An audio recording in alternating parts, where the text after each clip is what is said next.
जाननं भूतगणाधिसेवितं कपितजम्बुफलचारुभक्षणम् उमासुतं शोकविनाशकारकं नमामि विघ्नेश्वरपादपङ्कजम्। जय श्री राधे। मैं आचार्य मयंक गौतम आज ज्योतिष में चर्चा करेंगे वर्ष फल से पदोन्नति प्रमोशन कैसे देखें।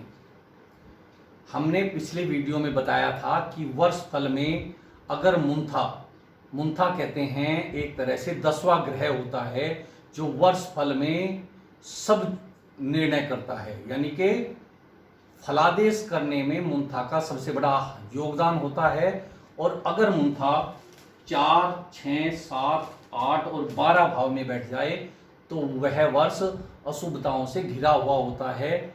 उसका उपाय देसी घी में छाया दान करें या फिर मुंथा स्तोत्र का पाठ करें। आज हम बताते हैं वर्ष फल में पदोन्नति कैसे होती है।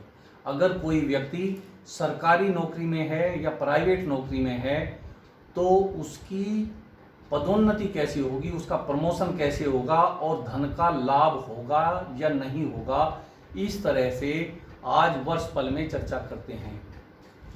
यह किसी व्यक्ति का वर्ष फल लग्न है जो यहाँ 4 लिखा हुआ है। यह कर्क राशि है और इसका लग्न का स्वामी चंद्रमा होता है।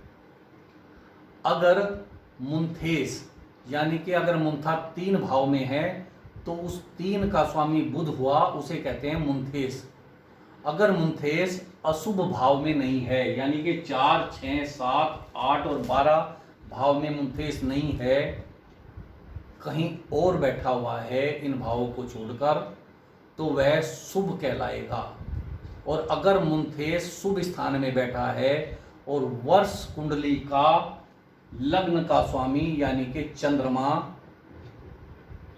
त्रिकोण में 5, 9 और दूसरे भाव में या 11 भाव में या फिर 10वें भाव में या लग्न में, इन भावों में बैठा हुआ है और जन्म कुंडली का लग्न का स्वामी भी जो भी उस व्यक्ति का है वह जन्म से ही परमानेंट रहता है जब तक वह जीवित रहता है।